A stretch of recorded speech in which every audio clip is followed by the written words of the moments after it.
देखो आज वैसे तो टॉपिक था नहीं, और कभी भी अपन मीटिंग लेते हैं तो आगे से अपन क्या करेंगे कि टॉपिक लिख लिया करेंगे। लीडरशिप पे बोलना है या अपने को ऑब्जेक्ट हैंडलिंग के पे बोलना है, कुछ भी मतलब टॉपिक रहता है ना, अलग अलग उसको बोल लेंगे। लेकिन आज क्या है, सबसे पहले तुम लोगों को मैं जैसे संगति का असर, देखो अपन क्या है, जो अपने माहौल के प्रोडक्ट होते हैं तो दिन प्रतिदिन अपन बदलते चले जाते हैं, हम लोग को पता ही नहीं होता है ना। तो जिन लोगों की संगत में रहते हैं ना, हम वैसे ही बन जाते हैं, तो बहुत फर्क पड़ता है। पिछली बार भी मैंने बताया था, अगर 5 करोड़पतियों के साथ रहोगे आप तो 6ठे करोड़पति आप होगे, और 5 चोर जेबकट के साथ रहोगे तो 6ठे जेबकट और चोर आप रहोगे, बन जाओगे, क्योंकि वो बना देंगे और आपको पता ही नहीं चलेगा। अपना बात करने का तरीका, अपने हेयर स्टाइल, चलने का तरीका, है ना, सब माहौल देता है अपने को। दिन प्रतिदिन अपन बदलते चले जाते हैं। तो सबसे पहले क्या करना है, अब हमको उन लोगों की संगत में रहना है जो अच्छा बोल सकते हैं, जिनका व्यवहार अच्छा है, नॉलेज अच्छा है, और जो कहीं ना कुछ बड़े मुकाम पे पहुँचे हैं, है ना। तो उन लोगों की संगत में रहेंगे तो वो अपने को वैसा बना देंगे। अब कहानी के तौर पर जैसे मैं बताऊँ आपको, मैंने कहीं पढ़ा था, एक इसकी जीत आपकी बुक है, पूरा तो याद नहीं, उसमें एक मुर्गी के बच्चों के बीच में एक वो ये रहता ना, बोलते बाज, ईगल, बाज को बोलते हैं, वो पलने लग जाता है। अब वो क्या करता है कि मुर्गी इतना कूदती है, वो भी इतना ही कूदना है, उसको पता ही नहीं था कि वो बादलों के ऊपर उड़ सकता है ना। तो ज़्यादा मतलब उसकी जीवन पूरा उसमें बिता दिया। वो तो कहानी तो बहुत बड़ी है, मैं 60 कट में मुद्दे पे बता रहा हूँ। तो वो जैसा उनको देखता है वैसे बनता है। एक कहानी और है, एक शेरनी एक पहाड़ से दूसरे पहाड़ पर छलांग लगाती है, तो उसका घर भी गिर जाता है, मतलब बच्चा गिर जाता है। अब वो नीचे गिरता है किसमें, भेड़ों के झुंड पे। अब भेड़ों के झुंड पे गिरता है तो भेड़ों के साथ पलने लग जाता है वो।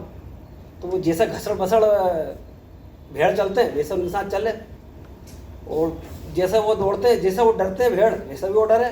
तो धीरे धीरे बड़ा होता चला गया। अब भेड़ों ने भी सोचा, भेड़ों ने क्या सोचा कि एक नई तरह की भेड़ है। अब उसको क्या पता कि बचपन में भेड़ों के साथ पल रहा हो, तो वो तेज़ी से बड़ा होने लगा। अब तेज़ी से बड़ा होने लगा तो इसके बाद एक बार क्या होता है कि एक बूढ़े सिंह उसके झुंड पर हमला कर देता है, क्योंकि वो भेड़ों में पल के भेड़ ही बन जाता है, उसको तो पता ही नहीं है कोई सिंह है, शेर है।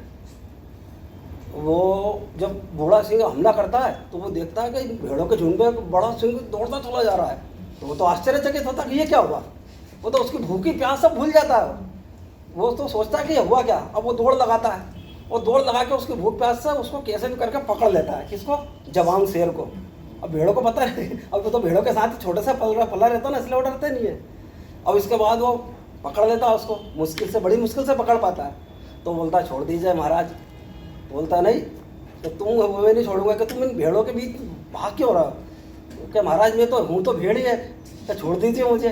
तो वो पूरी ताकत लगा के जैसे करके उसको तालाब के किनारे ले जाता है। अब तालाब में बूढ़ा सिंह देखता है और उसको बोलता है कि देख तेरा चेहरा।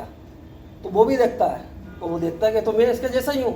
तो जो वो धाड़ता है तो उसकी धाड़ से जो बूढ़ा सिंह रहता है वो भी कांप जाता है, उसको पता चल जाता है कि यार मैं शेर हूँ। तो ऐसे ही मतलब जो लीडर रहते हैं, जो बुद्ध पुरुष रहते हैं, जो लोग रहते हैं, वो क्या करते हैं, तो हर इंसान में परमात्मा है। हर इंसान कुछ भी पा सकता है, कुछ भी सकता है, जो उसका दिल दिमाग में हर चीज़ को पा सकता है। हर इंसान की ताकत है ना। लेकिन वो क्या है कि जैसे अपने माहौल में रहता है। अब उसने उसको बता दिया, अब क्या बोला उसने शेर को कि अब तू जा, अब तेरे को जहाँ जाना जा। उसको पता चल गया कि वो शेर है, वो कुछ भी कर सकता है। तो ऐसे ही हम लोगों को क्या करना है कि ऐसे लोगों की संगत में ही रहना है। आपने सुना होगा कि धीरू भाई अंबानी शुरू में उन्होंने तो देखो, मैंने सुना पेट्रोल पंप पे भी काम करते थे, नो भी फेल थे वो क्या। इसके अलावा चने भी बेचे उन्होंने, गुजरात के थे वो। उनकी जो पूरी तनख्वाह का, आप लोगों ने भी शायद कई बार वीडियो व्हाट्सएप पे देखा होगा, उनकी सैलरी कितनी 900 रुपये या कुछ हुआ करती थी उस ज़माने में। तो वो क्या करते थे कि पूरी जितनी भी सैलरी रहती थी उसकी एक चाय पीने जाते थे, मतलब सिर्फ कहाँ, वो जो ताज होटल में, हाँ ताज होटल में। वो क्यों जाते थे मालूम है, क्योंकि जो लोग वहाँ पर बैठे रहते हैं ना, बड़े बड़े बिजनेसमैन, अरबपति, वो कैसा सोचते हैं, कैसे बात करते हैं, किस तरह से वो प्लान करते हैं, वो कैसे आगे बढ़े, उन लोगों के साथ रह के वो मतलब उनको नॉलेज लेते हैं उनसे। तो नॉलेज लेते हैं तो धीरे धीरे उनको बिजनेस का नॉलेज होता है। तो ऐसे ही मैं सच बोल रहा हूँ मैं। और देखो, कुछ बड़ा करने के लिए, बहुत बड़ा बनने के लिए कोई तूफानी दिमाग की ज़रूरत है ही नहीं है। और जितने भी, अगर जैसे मान के चलो कि अगर कोई बहुत ज़्यादा बुद्धिमान हो जाता है, बहुत सारा ज्ञान भर लेता है, वो कचरा रहता है, ज्ञान को सब बाहर निकाल कर फेंक दो, वो साधारण बच्चे जैसे सरल हो जाओ। वो जो साधारण हो जाता है ना, वो जिसमें ज्ञान से मतलब अकड़ा, जो ज़्यादा ज्ञान से भर जाता है अकड़ जाता है। अकड़े हुए कौन रहते हैं? जो ज़्यादा ही, जैसे आपने देखा होगा 70% जितने भी बिजनेसमैन हैं ज़्यादातर 8वीं 10वीं 9वीं फेल ही हो। और जितने भी पढ़े लिखे होते हैं या तो कोई कंपनी के CEO रहते हैं। लेकिन एक बात है, जानकारी देते हैं वही है। अब जैसे कोई साधारण व्यक्ति है, अगर वो कोई कंपनी चला रहा है तो अकाउंट, जो उसका अकाउंटेंट हुआ, उसका वकील हुआ, और उसके जो सलाहकार रहते हैं वो उन सबसे घिरे रहते हैं, मतलब सबकी पावर लेके चलते हैं वो। CEO कौन रहता है? और एक बात है कि जो नॉलेज, जो ज़्यादा पढ़ लिख लेता है ना, वो कभी नौकरी नहीं करता, क्योंकि उसका दिमाग वैसा ही बन जाता है, सिर्फ एक जॉब वाला। तो मैं नहीं बोल रहा कि पढ़ाई लिखाई में मतलब गलत है, पढ़ाई बहुत ज़रूरी है। कहने का मतलब है कि अपने को देखो माहौल वही मिलता है, वैसे ही लोग मिलते हैं। बचपन से सुनते आते ना, पढ़ लिख के बड़ा हो जा, डॉक्टर बन जा, वकील बन जा, इंजीनियर बन जा, कोई बिजनेसमैन तो बनाता नहीं अपने को, है ना। तो मैं वही बोल रहा हूँ कि आप सब में, हर इंसान में परमात्मा, मतलब परमात्मा की ताकत है। तो अपने आप को पहचानो, और पहचानने के बाद ऐसे लोगों की संगत में रहो जो आपको अंदर, मतलब आपके छुपाई हुई जो अपनी ताकत है, उस ताकत को निकाले। और किसी को भी अगर आप कुछ जैसे यहाँ पर लाते हो, तो उसको सिर्फ वो क्या चाहता है, वो क्या पाना चाहता है, उसी के लिए काम करेगा वो।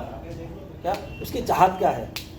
अगर अपन ने बता दिया सामने वाले को कि ये चीज़ चाहता है वो, किसी को कार चाहिए, किसी को बंगला चाहिए, किसी को गाड़ी चाहिए, तो किसी को मतलब जैसे कल बता रहा था मैं, किसी ज़मीन गिरवी रखी है, कोई किसी लड़की को चाहता है। सबके अपनी अपनी चाहते होती हैं। अगर उस चीज़ को पाने में अगर अपन उसकी मदद करते हैं और उसको रास्ता बता देंगे, तो दिन रात आपके लिए कर देगा वो। बाकी इसके अलावा कोई कारण नहीं है कि वो काम करेगा अपने लिए, है ना।